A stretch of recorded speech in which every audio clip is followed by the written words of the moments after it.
announce that America is a place where all things are possible. We're still wonders if the dream of our founders is alive in our time.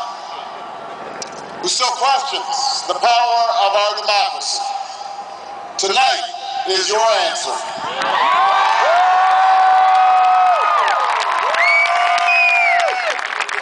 It's the answer told by lines that stretch around schools and churches in numbers this nation has never seen. By people who waited 3 hours and 4 hours, many for the first time in their lives, because they believed that this time must be different, that their voices could be that difference. It's the answer spoken by young and old, rich and poor, Democrat and Republican, black, white, Hispanic, Asian, Native American, gay, straight, disabled and not disabled, Americans who send a message to the world that we have never been just a collection of individuals or a collection of red states and blue states. We are and always will be the United States of America.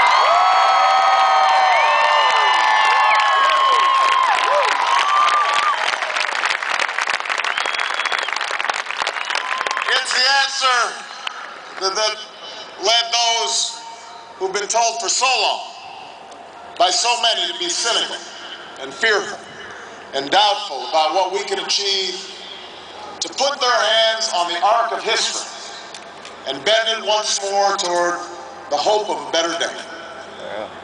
It's been a long time coming, but tonight, because of what we did on this day, in this election, at this defining moment, change has come to America.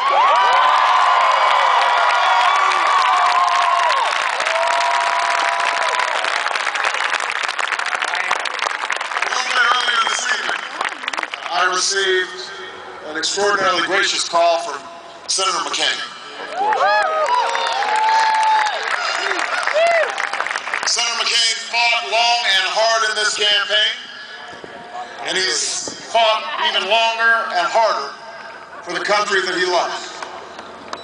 He has endured sacrifices for America that most of us cannot begin to imagine. We are better off for the service rendered by this brave and selfless leader. I congratulate him. I congratulate Governor Palin for all that they've achieved. And I look forward to working with them to renew this nation's promise in the months ahead.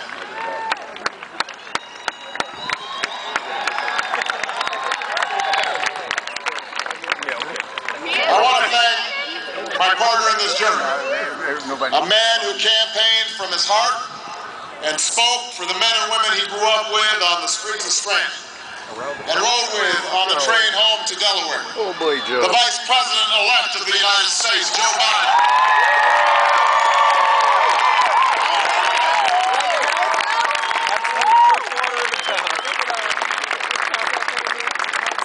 I would not be standing here tonight without the unyielding support of my best friend for the last 16 years, the rock of our family, the love of my life, the nation's next First Lady,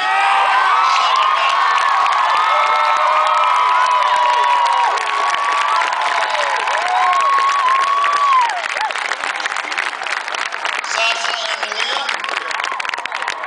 I love you both more than you can imagine. And you have earned the new puppy that's coming with us to the White House.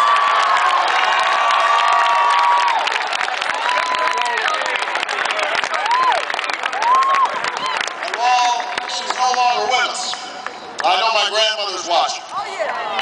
Along with the family that made me who I am. I miss them tonight. I know that my debt to them is beyond measure. To my sister Maya, my sister Alma, all my other brothers and sisters, thank you so much for all the support that you've given me. I am grateful to them.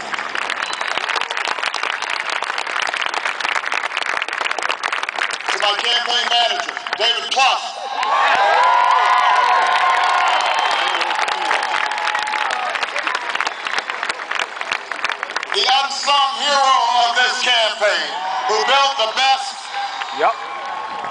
best political campaign, I think, in the history of the United States of America.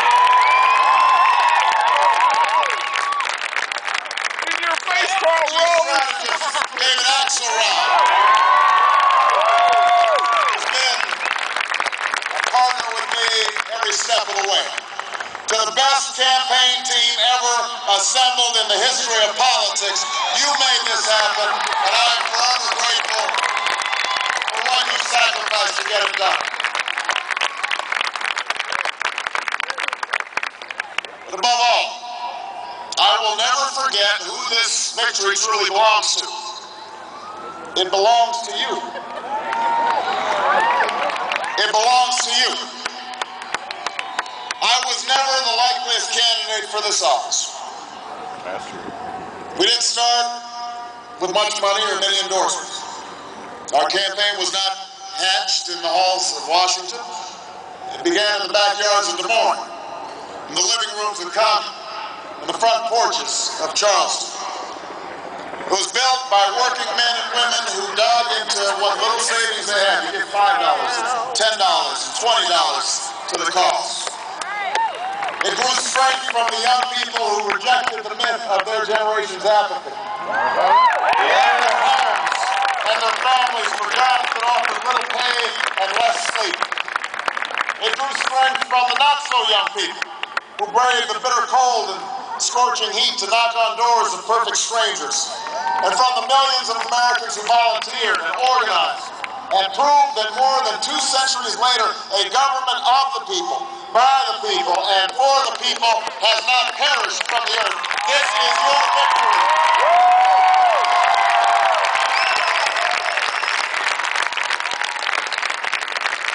I know you didn't do this just to win an election. I know you didn't do it for me.